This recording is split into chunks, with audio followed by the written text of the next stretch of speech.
So this is a timeline of games consoles, pretty obvious to most people. Going back to '72 with the Magnavox Odyssey, which is a console we didn't have over in the UK, really. One or two might have been imported, but that's much more of an American part of the story. The original Atari Pong console there, which can actually play on the... Well, you're not playing that one, but anyway. So yeah, the original Pong console there. But then in the UK, we were much more about the grandstands and the Binatones. Yeah, so I would definitely remember these are the ones we had over here. Yeah.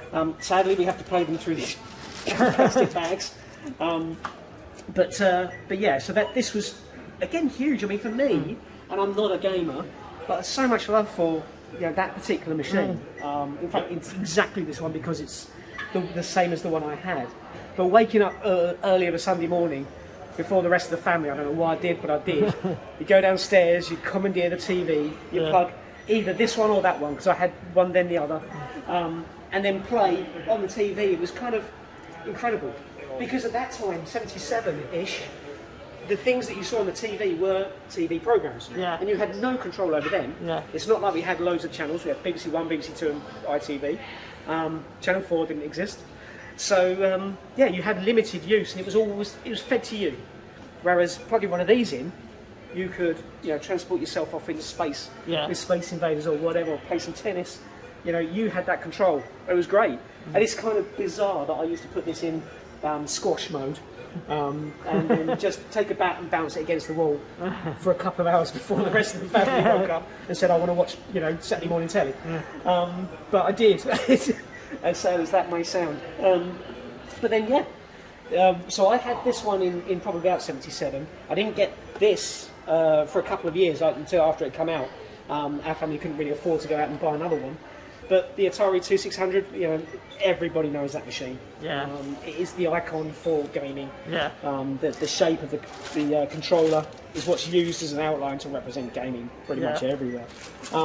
But Space Invaders. Everybody moans about it, saying how bad it is, but it's really not. Oh, I'm bad. I'm bad, but the game's not. It's on 2-player. It didn't matter. Yeah. Okay, it's not the arcade experience that other people were getting, but I couldn't get to the arcade. So what does it matter? This I had. I could play it in my own room. The fact that the graphics aren't as good as the arcade meant nothing. Everybody compares the two now and goes, "Oh, this was terrible," but it really wasn't. It was amazing. It didn't matter.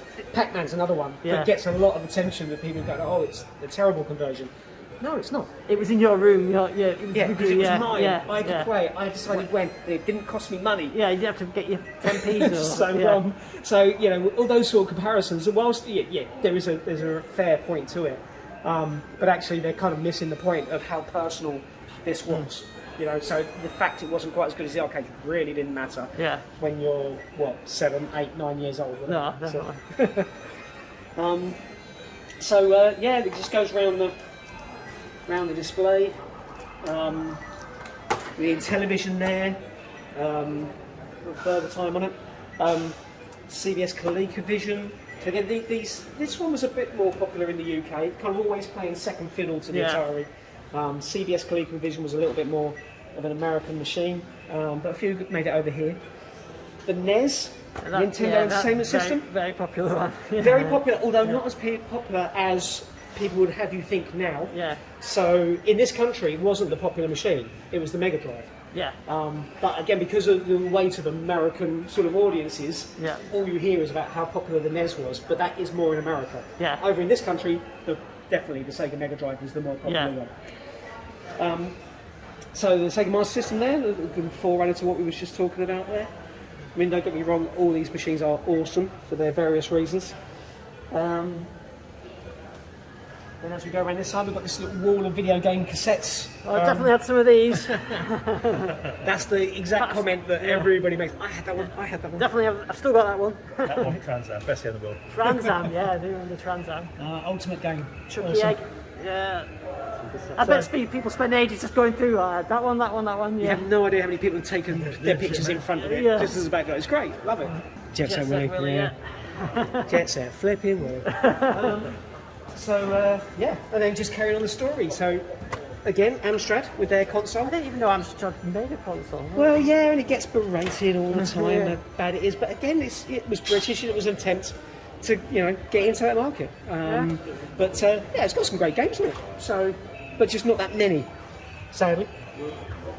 One of the probably only 2 British games consoles there are. Yeah, there's a Z80 processor in there, so same as the Spectrum. Yeah, well, I mean, ultimately, it's just a condensed version of a CPC computer. Yeah. It's the same cartridges will go in the CPC pluses. Right.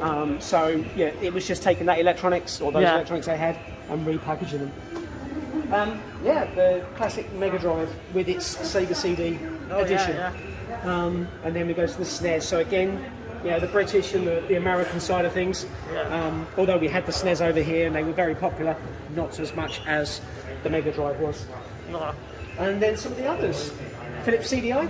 Yeah. A really good machine actually. I mean, it's somewhat limited in some ways, but the graphics on it are great. Really nice anti-alias graphics as compared with other machines of its time. Don't know if we've got a CD in there at the minute. The Amiga CD. I had the Amiga 1200, so I always kind of a curious interest. I wanted one of these things, but they kind of just towards the end of Commodore's life with the Amiga. They were. I mean, what happened with a lot of companies, they would take products they have and just bend them slightly to be something else to get additional sales without needing to do all the development work. So the Amstrad game console over there was exactly that. The Amiga CD32 is effectively an Amiga 500, kind of technology with a CD drive built in. So, they were just trying to get into that console market, and sadly failed. But everyone likes to try.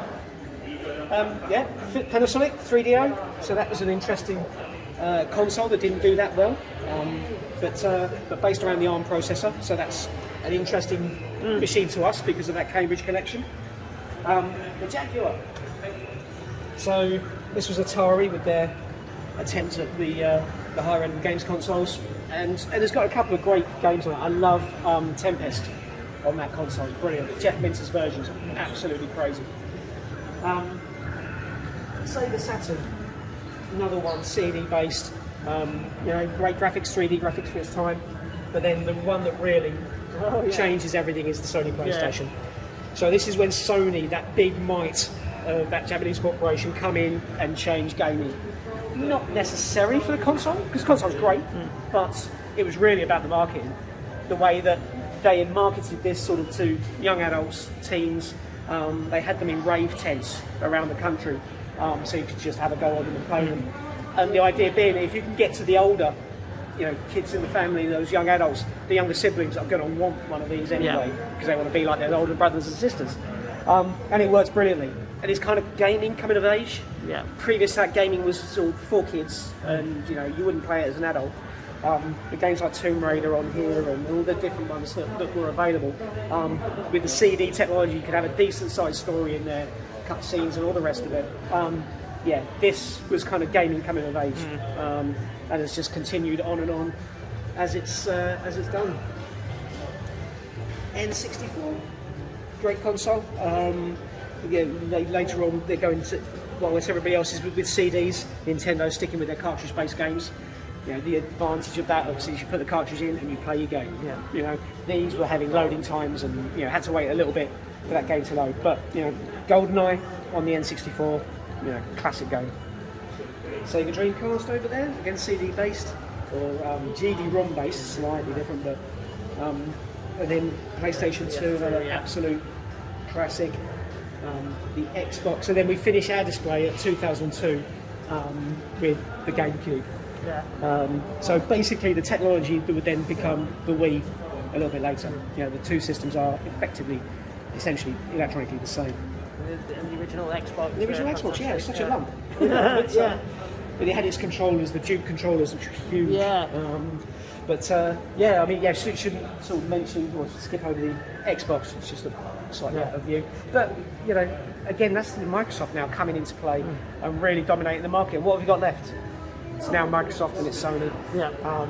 Really dominating that whole thing. Nintendo obviously still there, but not quite with the might of those two.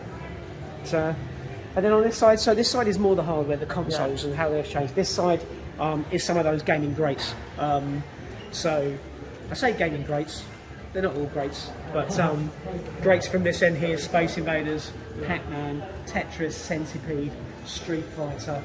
Very much the arcade end of things. Yeah. But then, Lemmings. I love Lemmings. Yeah. it was a different style of gameplay. The only thing, you've got controllers here, you've got trackballs, blah blah blah. All you need for Lemmings was a mouse and a click button. Yeah. So the style of gameplay was quite different. And then on that same thing, but going back in time, the only controller you've got on this one is your keyboard. So this is the text adventure, in particular on this one, Colossal Cave. And again, to a lot of people that don't know, what went before, they're quite amazed at something this simple, just text on a screen, can be so engaging. And you get people scoff at it to begin with, but then they, well, actually, what can I tell it to do? It goes down really well. And then at the end of the greats, something less great and a very unfair story, in my opinion. But E.T., very well known as being one of the worst games in history, which is rubbish. There's plenty of games that are far worse than E.T., especially in the British home computer market. Yeah. But this is a story of Howard Scott Warshaw, poor guy, great game designer. He'd done other games that had gone down really, really well before E.T. But he's given basically an impossible task. Create a game that supports the film E.T. and have it out before Christmas. You've got a matter of a few weeks to get this thing done. And he did do it. He did have the game available. It did go to market. It just wasn't that great a game. But that's not fair. You can't. That shouldn't reflect on him. It should reflect on those people that were trying to produce something. And it coincided with the whole console market sort of dipping at that it time. Did coincide is the good word, because people say this was it. This game brought down the entire industry. Rubbish. There were lots and lots of different aspects to that whole thing, why the industry was crashing. This was just one part of that.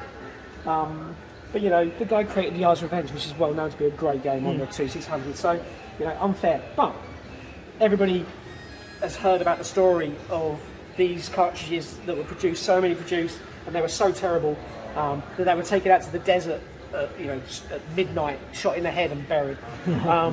Which wasn't quite as true as the original story said. I mean, ultimately, they had too many and they had to throw them away. What happens when you throw things away? They get put in landfill. Right. But they dug the landfill up just to see if this story was true, and indeed it was absolutely true.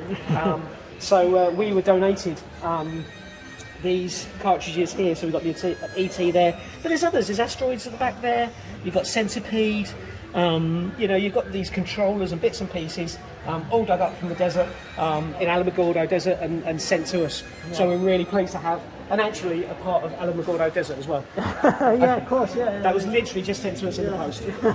How that got through customs, I do not know. But I didn't even think about it. I was sort of putting it all out to make a display from it, and I thought, actually, what is this stuff that I'm messing around with? But I survived. But it's a good story. It's one of those urban legends, and it turns out to be true, but not necessarily quite in the way that people think. But it's one of those things. The industry did crash, and that was one of the aspects to it. But poor Howard Scott Warshaw, he deserves a lot more credit for the great games that he produced. And E.T. wasn't that bad. I've certainly played a lot worse in this place.